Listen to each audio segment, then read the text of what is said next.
চাবলায় vote প্রচার শুরু করলো আলিপুরদুয়ার লোকসভা কেন্দ্রের বিজেপি প্রার্থী মনোজ টিগ্গা। আলিপুরদুয়ার জেলার মাদারিহাট বীরপাড়া ব্লকে চা বলয়ে প্রচার শুরু করেন তিনি।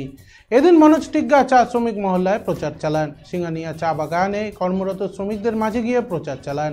এদিন মনোজ টিগ্গা জানান, চা বাগানে নানা সমস্যা আছে, আগামীতে সেই সমস্ত সমস্যার সমাধানে আমরা উদ্যোগী হব। লোকসভা নির্বাচন ঘোষণা না হলেও বাংলায় 20টি আসনে প্রার্থী ঘোষণা করেছে বিজেপি। তার মধ্যে রয়েছে আলিপুরদুয়ার, এবং আলিপুরদুয়ার লোকসভা কেন্দ্রের প্রার্থী হন মনোজ টিগ্গা। প্রার্থী হওয়ার পরেই তিনি প্রচার শুরু করে দিয়েছেন।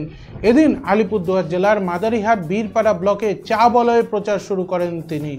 এদিন মনোজ টিগ্গা চা শ্রমিক মহল্লায় প্রচার চালান। সিঙ্গানিয়া চা বাগানে কর্মরত শ্রমিকদের মাঝে গিয়ে প্রচার চালান।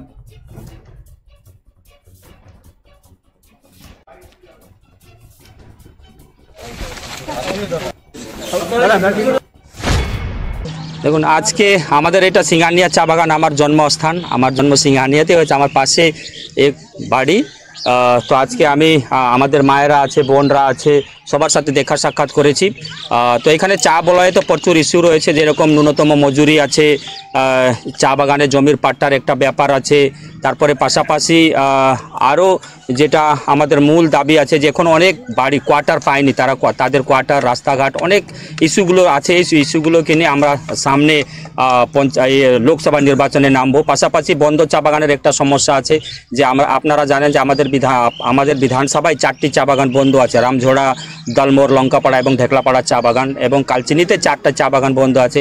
তো বন্ধ চা বাগানকে খোলারও আমাদের মূল ইস্যু থাকবে আগামী।